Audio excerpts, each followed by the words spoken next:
This dude is a vibe, and also one of my favorite characters in Mushoku Tensei. I'm looking for Rudy's Grey Rat, and I may have also killed these people. Whoopsies. He looks like he was pulled straight out of the Mortal Kombat franchise. His design is extremely intimidating. You do not want to run into him in the middle of the night, unless you want to shit your pants. Then feel free to do so. After watching this video, you'll understand why the immortal Demon King Badigadi is so cool. In terms of looks, he's tall as heck. Almost double Rudius's height, who's like 175 centimeters. For you Americans, that's 5'9". He's black. Well, I think in the light novel, they described his skin as being obsidian black, which is like proper black. But he's drawn as this dark navy or purple color, probably to make his design stand out more, along with long hair that he ties into a ponytail. It's just me, but I think white hair would have looked so much more badass. But I guess they're trying to match Kishirika's hair color, which is also purple.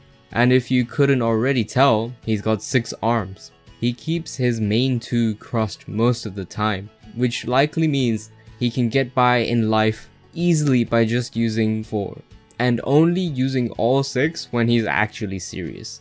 He's the type of character that's always laughing or smiling, so when he's not, that's when you know some shit's going down. So what's the deal with him? Well, he traveled to the central continent with Elena Lees to search for Rudius. I'm guessing they split up to search different parts. While Elena Lees was searching for Rudius, my man was downing drinks with the ogre tribe. After Rudius killed the red worm and joined Renoa, the news reached his ears and he came to meet him. The real reason why he wanted to meet Rudius was because Kishirika was praising Rudius this, Rudius that, and the dude got jelly. I can't have my fiance being obsessed with this dude, I'ma come sort him out. By the time he arrives to Renoa, it's the beast folk mating season. This is when their sex drive is as high as a kite. It's hilarious how Linnea and Persona were like, if you want to mate with us, you have to go through boss Rudius first. And then we got a whole swarm of beastmen just queuing to get their turn for challenging Rudius. And Bodygati gets there and goes like, nah, no way am I waiting for these punks, and beats them all up.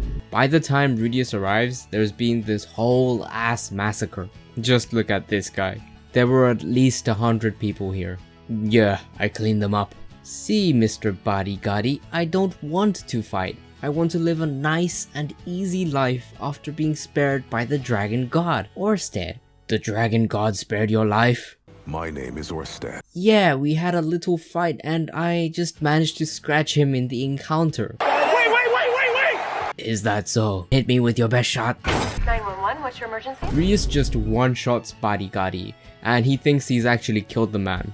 But we learn Badigadi is actually immortal, which makes you think, if that's the case, the only reasonable way he can die is by being burnt by this huge fire attack. After the whole gedazzle, my man Badigadi can't just let someone hit him without any consequences whatsoever, so he sucker punches Rudius. Even Rudius's Demon Eye of Foresight could not see that coming. Badigadi is immune to the Demon Eye of Foresight.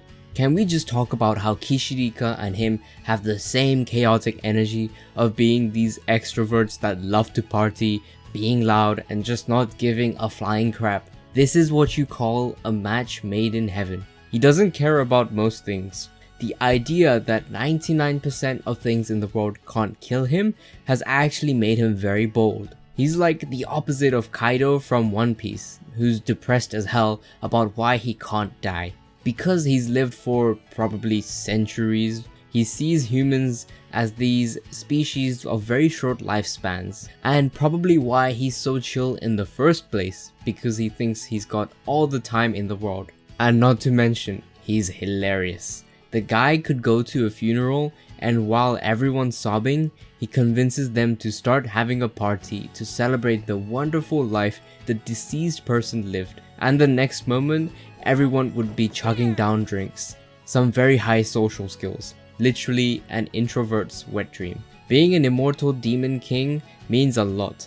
There are dozens of demon kings in the demon continent, Each rule different areas, command different sized armies. To put it into perspective, in terms of rank, he's more important than Princess Ariel currently, and would be the most important person in Renoa Magic Academy. He easily beat around 100 beast folk in their mating season, where their senses are likely heightened from being so horny, all without any notable damage. And even if he did take damage, he would just recover, so yeah, I have no argument. It doesn't look like he fights using any weapons, so we can assume he's just this brawler that uses his 6 arms and raw strength to smash anyone. Smash.